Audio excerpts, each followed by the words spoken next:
आंगन में बैठे कौन पापा मन में विचार करे, मन में विचार करे।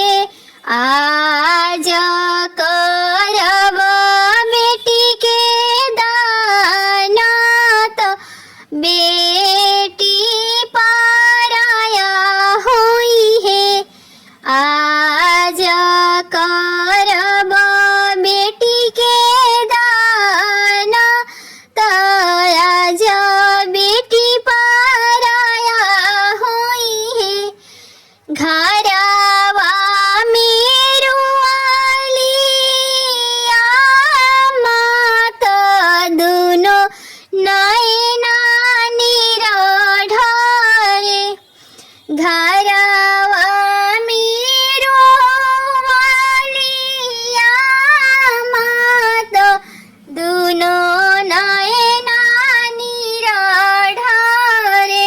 आज बेटी होई है पराया तो गोदिया आज सुना हुई है।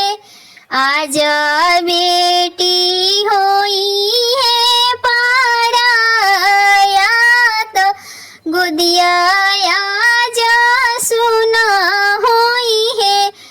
आता ना बचन सुनले कवन समाधि सुनहि ना पावले। आता ना बचन सुनले कवन समाधि सुनहि ना पावले। झपटी आंगनवा में आइले त समधि समुझावले। झपटी आंगनवा में आइले त समधि समुझावले। काहे समधि करीना विचार त काहे मन बेदिल। काहे समधि करीना विचार त काहे मन बेदिल।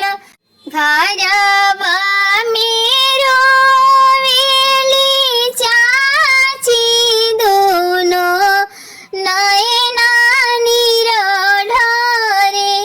घरवा मेरो वेली भाभी दुनो नैना निराढरे। आज बेटी होई है पराया तो गोदिया तो सुना हुई है।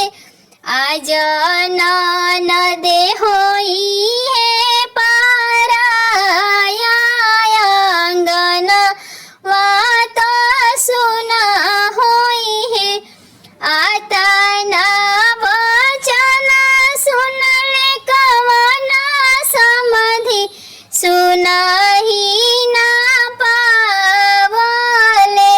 झपटी आंगनवा में आइले त समधि समुझावले। आता ना वचन सुनले कवन दुल्हा सुनहि ना पावले। झपटी